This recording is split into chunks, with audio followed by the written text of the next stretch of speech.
Back in Nigeria, yesterday, the federal government ordered that all SIMs which are not linked to names should be barred. One of the stakeholders in the telecommunications industry, as the Nigerian Association of Licensed Telecommunication Operators of Nigeria, ALTON, before now has been speaking on the rising cost of doing business and the possibility of an upward review of tariffs.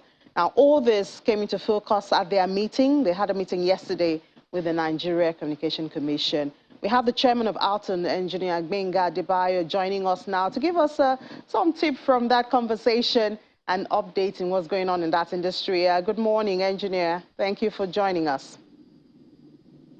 Good morning, and thank you for having me. Great. So give us a little bit of what happened yesterday at the meeting, some of the outcome of that meeting.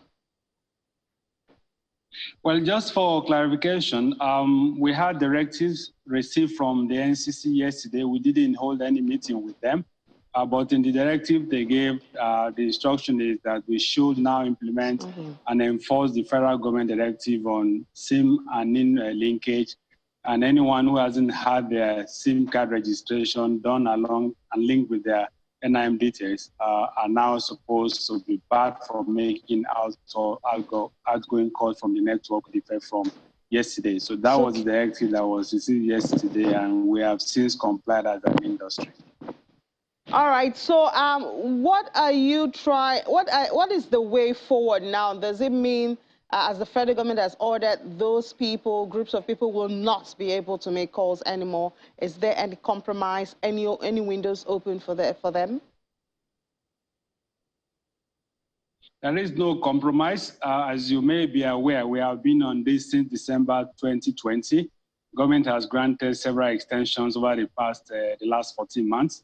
We believe that it's enough window of time for citizens to have obtained their NIN details and also to have linked that up with their SIM card records with us. Number of interventions have been provided by government to make it easy for people. So really and truly, looking at the time that we've been talking about this and we have been on this journey, we think that it is actually time for citizens to have had this done. So anyone who haven't done that should please just visit the nearest enrollment center, have their NIN captured, have it integrated with their phone lines, and then they can continue to make phone calls. Whoever hasn't done that till now, with the fair from yesterday, will not be able to make any outgoing calls from any of the networks.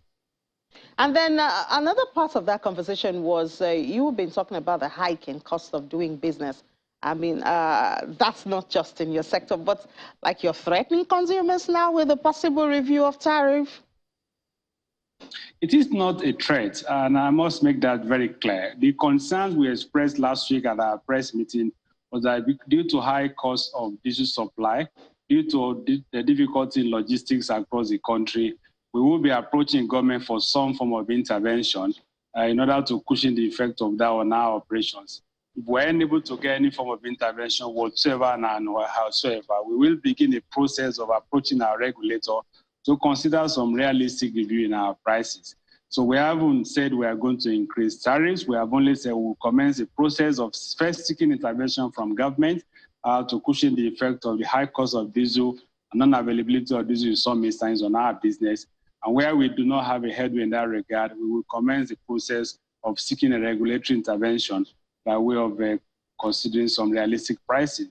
We're a highly regulated industry, so we are unable to proceed on our own by reviewing tariffs. We must approach the regulator, and without regulatory clearance, we will not be able to increase tariffs. What we have said is that we will consider options that are available to us, and part of which will be to approach our regulator at the appropriate time in case we are not getting any government intervention in that regard.